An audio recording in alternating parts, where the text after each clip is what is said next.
2021 was a year of turmoil, even more so than usual. John Zarella takes a look at what the country faced over the last 12 months. For the people of Haiti, the poorest country in the Western Hemisphere, misery just never seems to end, decade after decade. The economy in shambles, natural disasters, political corruption, violence. In 2021, the crisis in Haiti only went from bad to worse. In July, President Jovenel Moïse was assassinated when gunmen stormed his home. His wife was wounded but survived. Arrests were made, but it remains unclear why Moïse was killed and who was behind it. Stories are beginning to surface that Moïse had a list of dozens of government officials involved in drug trafficking and gun running. He was supposedly preparing to turn the list over to U.S. authorities when he was killed. The list has never been found. Mr. President, John Zarella. Shortly after he became president, we spent the day with Moïse touring the countryside. Mr. President, this is a signature project of yours out here, right? Yes. It's going well. It's 45 days work, but we have more than 30 years.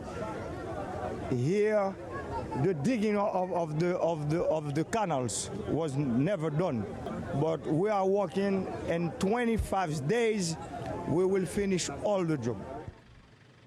Instead, the island nation's image took another damaging hit with the president's assassination. A month later, in mid-August, a major earthquake hit the southern peninsula west of the capital of Port-au-Prince. More than 2,200 people died. The earthquake and the president's assassination served to widen the vacuum of power in Haiti. Violent gangs have quickly risen to fill that void. In one brazen act, kidnapping 17 missionaries. 5 were released.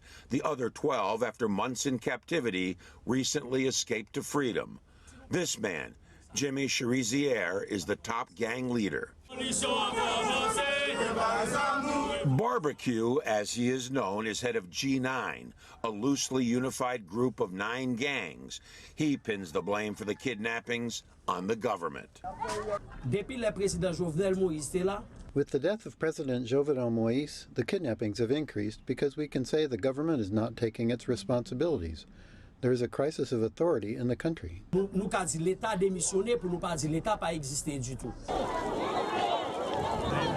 So much so that thousands of Haitians continue risking their lives attempting to reach the United States.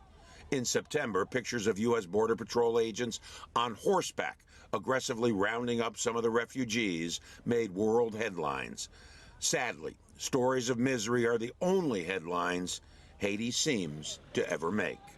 For CGTN, I'm John Zarella.